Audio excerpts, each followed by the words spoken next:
Madame, Monsieur, bonsoir. Quel plaisir de vous retrouver pour notre rendez-vous d'actualité. Bienvenue à chacun de vous à cette nouvelle édition de Métro News pour la semaine. À la une, un nouveau gouvernement de transition pourrait être mis en place en Haïti à partir du 7 février 2026. En visite au pays, le secrétaire général de l'OEA, Albert Ramdine, évoque une durée de transition de 6 mois à 1 an. Il appelle à la formation d'une structure efficace composée de personnalités crédibles pour rétablir la sécurité, organiser des élections et gérer la crise humanitaire. L'OEA n'est pas conçue pour gérer la crise haïtienne, affirme Ricardo Centenfus, ancien représentant de l'institution dans le pays. Selon lui, son rôle se limite à l'observation et à l'assistance électorale. Il estime que l'OEA devrait se concentrer sur la modernisation du système électoral et la réforme des partis politiques pour limiter les contestations. Également à la une, les États-Unis ont salué mardi l'adoption du nouveau décret électoral en Haïti, jugée importante pour la stabilité et la démocratie. Washington souligne que ce texte était attendu depuis longtemps. Face aux violences persistantes, les autorités américaines appellent à préparer des élections crédibles et réaffirment leur soutien à Haïti.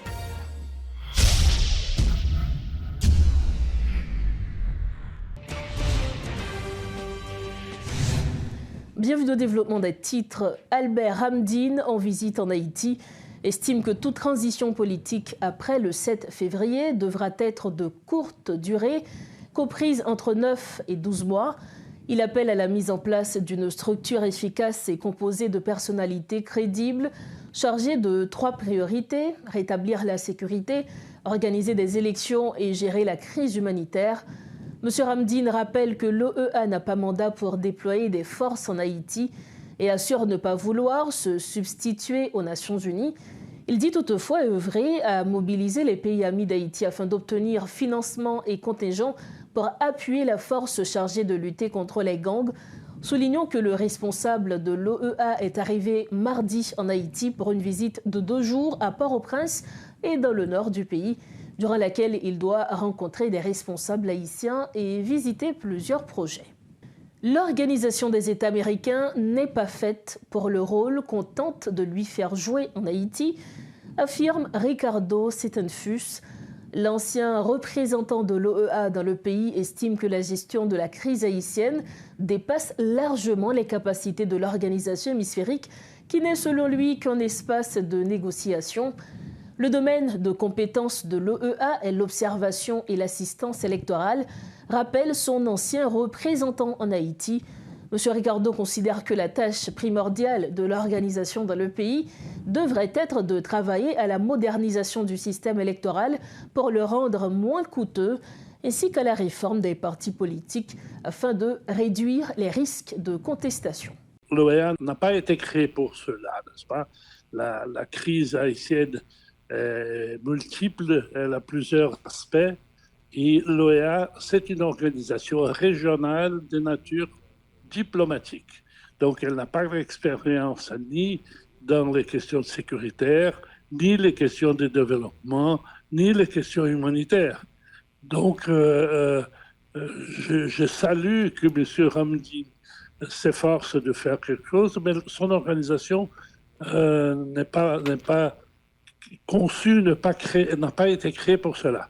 Par ailleurs, il faudrait, Wendell, auditeurs, auditrices, se rappeler que cette crise qui arrive à son paroxysme aujourd'hui a commencé en 2010 par une intervention de l'OEA, c'est-à-dire lorsque l'OEA a annulé les résultats du CEP des élections de 2010-2011 et a changé et a fait en sorte que des candidats qui n'étaient pas prêts pour aller au deuxième tour aillent au deuxième tour et gagnent les élections. Donc, il y a Einstein, Albert, un autre Albert, beaucoup plus important, Albert Einstein, a dit un jour et écrit un jour qu'il ne faut pas compter sur ceux qui ont créé les problèmes pour les résoudre. C'est exactement le cas de l'OEA. Êtes-vous en train de nous dire que M. Ramdine, Albert Ramdine, était déjà fonctionnaire de l'organisation en 2010? Bien sûr, depuis 2005 il est. Il était chargé du desk Haïti à l'OEA depuis 2005. Donc, il est venu plusieurs fois lorsque j'étais représentant de M. Soulsa en Haïti. Il était présent à la réunion du 28 novembre 2010 lorsque il a été proposé par M. Mullet le président Préval, excusez-moi, part en exil. C'était un dimanche, le jour de la votation du premier tour de présidentiel. Il n'a pas branché mot, il n'a rien dit. Par ailleurs, plus tard, dans le courant de la semaine, lorsque le secrétaire général a su cela, moi-même qui n'étais pas le représentant de l'OEA à la réunion, puisque c'est lui qui le représentait, a dû prendre la parole pour m'opposer. Et M. Soulsa a reproché à M. Ramdine son silence.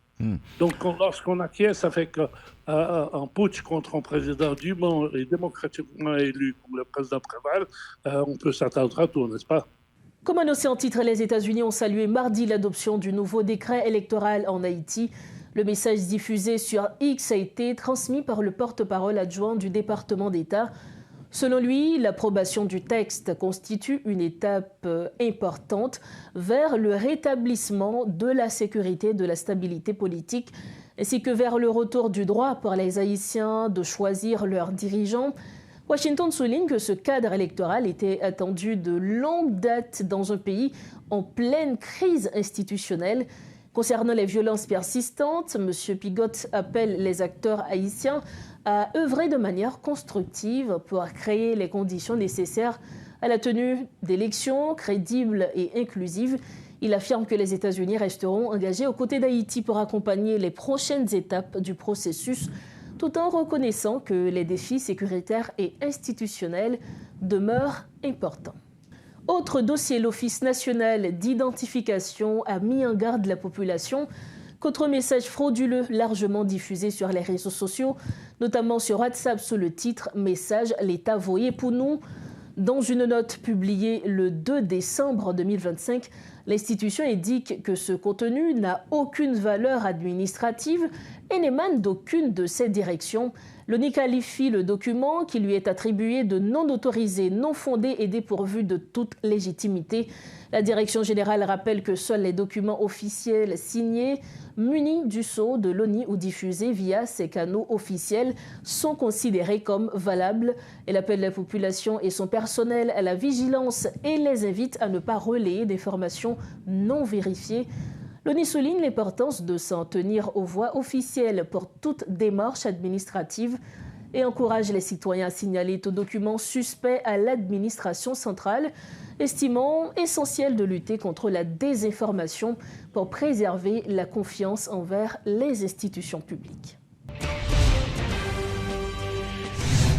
Le ministère des Haïtiens vivant à l'étranger a lancé ce mercredi 3 décembre 2025 le projet de la cartographie de la diaspora.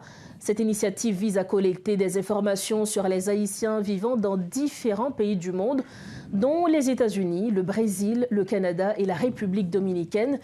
Une étape considérable dans le processus visant à faire considérer les Haïtiens de la diaspora comme une catégorie importante, notamment de la prise des grandes décisions, souligne la ministre des Haïtiens vivant à l'étranger, Katia Verdier. Écoutons sa déclaration. Aujourd'hui, ce 3 décembre, restera comme une journée historique dans les annales de l'histoire de l'intégration de la diaspora. Elle est aussi un secteur marginalisé et une minorité. Cette journée marque le lancement d'un processus important qui servira de boussole dans le cadre de la prise des grandes décisions devant engager cette catégorie qui représente aujourd'hui le véritable poumon de notre pays. J'en ai souvent dit, voix nous chaque doit compter, diaspora qui place li, nous devons compter tout. Cette étape marque à la fois un aboutissement d'un processus administratif long, mais aussi le début des travaux de terrain. Elle doit jeter les bases de la première phase du projet qui est la cueillette des informations et la collecte des données. Ensuite, elle ouvrira la voie à la prochaine phase qui sera encore plus décisive et difficile. Compatriotes New York qui dans la diaspora, nous connaissons que si pas n'a monté marche intégration. Chaque grain de sel n'a mis dans ma mythe là permettre nous remplir plus rapide. En pile bataille faite et à continuer faite pour voir nous toutes qu'à compter. En pile brasser l'idée, lobby à pression pour autorité politique considérer nous comme une catégorie importante dans la société à quel que soit côté nous vivre dans le pays. Je dis à participation dans les affaires politiques, pays a franchi une autre étape. C'est avec quel content que m'a dit dans le nouveau décret électoral là, dans différents articles, l'idée à clair que les Haïtiens qui vivent l'autre bord de l'eau, l'autre bord frontière, capables de voter dans l'élection présidentielle depuis les remplies conditions pour ça. Nous gagnons une manche dans la bataille là toujours. Même si route nous longue, mais nous continuons nous-mêmes.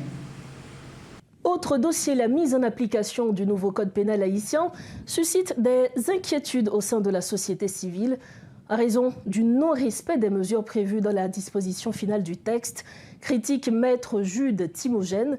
Le représentant de la société civile au Conseil supérieur du pouvoir judiciaire a révélé ce mercredi 3 décembre, lors d'une causerie organisée par l'Organisation des citoyens pour une nouvelle Haïti OCNH, qu'aucune formation n'a été dispensée au sein de l'appareil judiciaire et qu'aucune loi cadre ni loi d'accompagnement n'a été élaborée. Selon lui, cela constitue un handicap majeur à la mise en œuvre du nouveau document. Écoutons les propos de Maître Jude Timogène.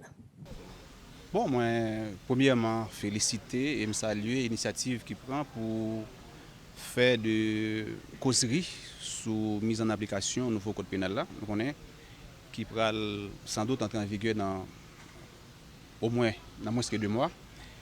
Parce que c'est important pour la société à faire débat sur comment ou pas le texte a gagné pour entrer en application. Nous connaissons qu'aucune loi n'est immuable. Toute loi capable de modifier, capable de changer. Mais cependant, il faut qu'elle soit faite au gré des régimes politiques. Et nous sommes un pays qui est vraiment en retard dans la question modernisation et loi.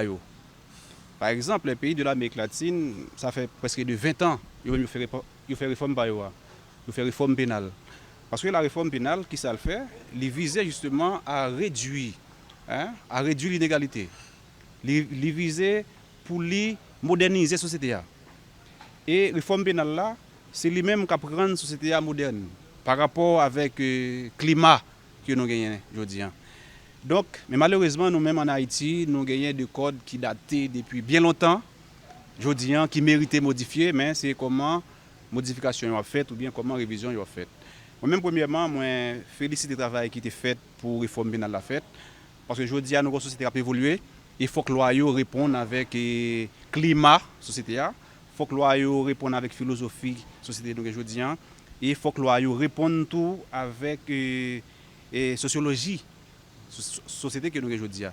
Donc, nous félicitons le travail au CNH a fait pour faire des forums, faire des causeries sur code pénal là, nous-mêmes comme conseillers au CSPJ et surtout représentants de la société civile dans le CSPJ, nous félicitons le travail ça et nous-mêmes nous gagnons de préoccupations.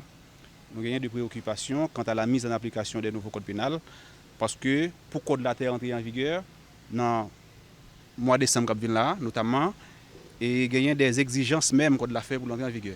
Pour refermer la page nationale, des personnes handicapées ne cachent pas leur frustration face au traitement qu'on leur inflige.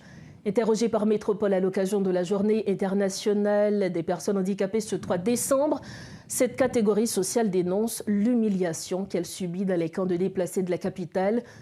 Effrayant, malchanceux, nul, entre autres, tels sont les termes utilisés pour qualifier ceux qui souffrent de déficiences physiques selon leurs témoignages. Aucune disposition n'est prévue dans les camps pour leur permettre de bénéficier de certains aménagements. Ils luttent comme tout le monde pour survivre, ont-ils souligné. De notre côté, certaines personnes sont handicapées dans leur esprit, mais se portent bien physiquement en raison de la situation difficile du pays. Que dit dans ce cas le secrétaire d'État à l'intégration des personnes handicapées?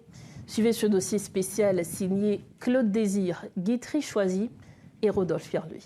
Mère de 2 enfants, cette quinquagénaire souffre d'un AVC, une partie de son corps est paralysée.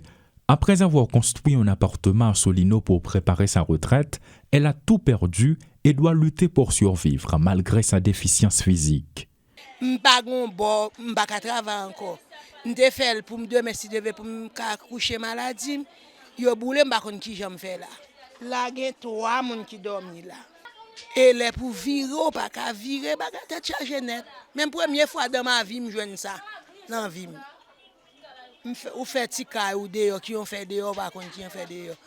Si pas petit moi qui pour me quitter à la avec m'ta prétendre de ka la piote boule parce que m'pa aimer vivre dans circonstances ça. Rencontrée dans un camp à l'OPC, cette dame se promène avec une béquille tous les jours pour pouvoir trouver de quoi se mettre sous la dent.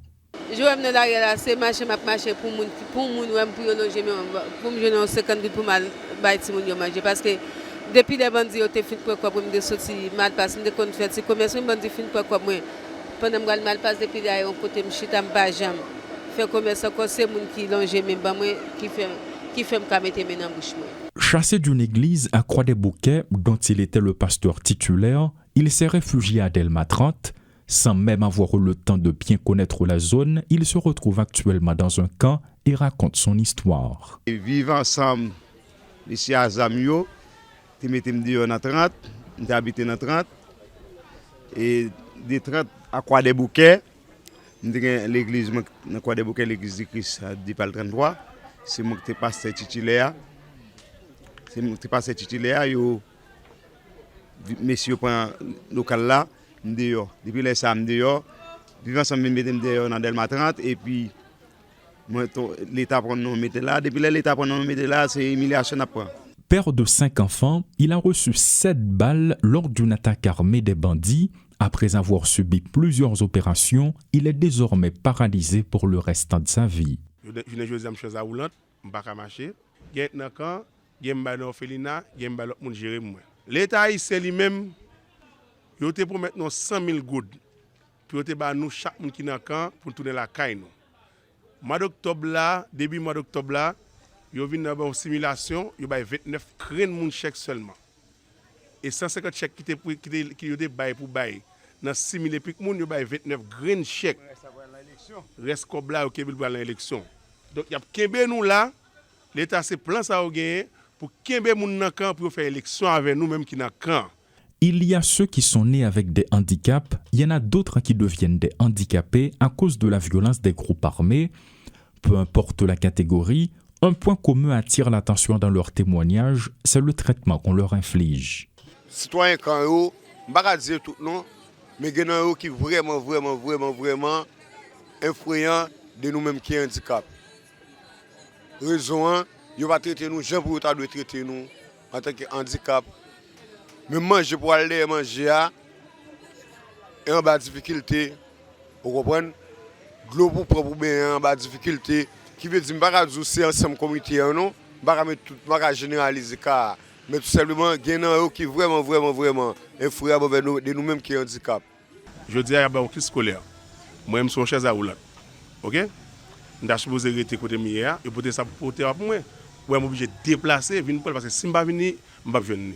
Yo kon jan ou parler avec moi tant que c'est que moi ta avec yo dans sens moi sorti dans bureau et la douane con sécurité qui toujours dit moi toujours vinn là ça me vinn faire là on dit mais non pas comprendre ça sont institutions publiques liées comment on dit toujours vinn là ça me vinn faire là même t'état des petits son des sécurité des policiers qui a parlé entre eux ils disent ça me ça dit nèg là par contre il y a l'autre monde qui a passé qu'on jan traité yo ça veut dire en Haïti des pour vivre avec déficience physique.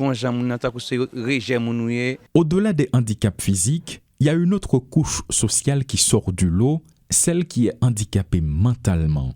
Physiquement, il se porte bien, mais il souffre d'un handicap à l'esprit à cause de l'insécurité. Nous handicapés totalement. Parce que moi-même, moi, quand je suis là, je suis bon, moi-même. Parce que mes petits caïtons là.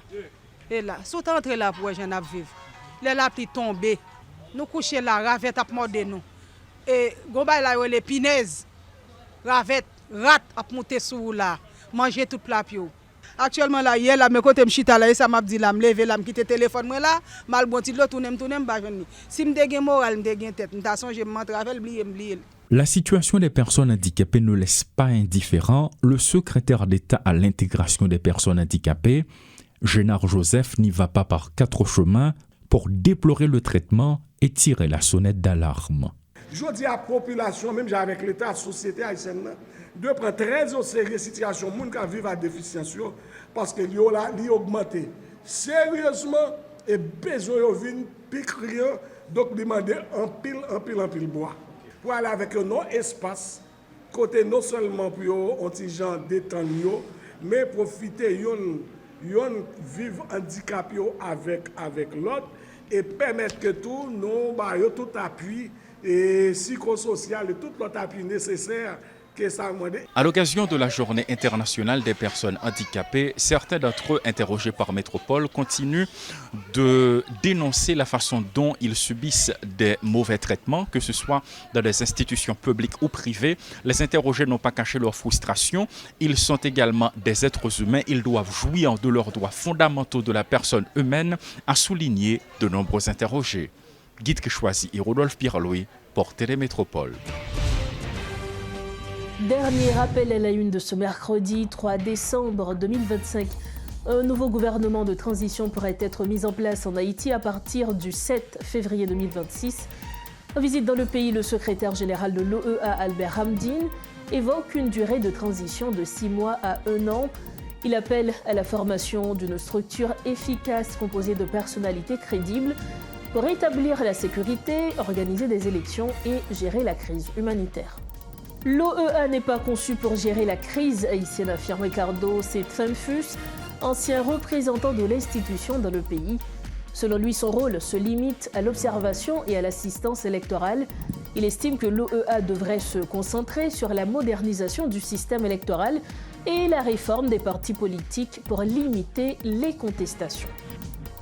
Et puis les États-Unis ont salué mardi l'adoption du nouveau décret électoral en Haïti, jugée importante pour la stabilité et la démocratie. Washington souligne que ce texte était attendu depuis longtemps. Face aux violences persistantes, les autorités américaines appellent à préparer des élections crédibles et réaffirment leur soutien à Haïti. C'est ainsi que nous refermons cette édition de Métro News. Merci de votre précieuse attention. Merci surtout de votre confiance. On se retrouve bientôt. Restez branchés Métropole et prenez soin de vous. Bonsoir.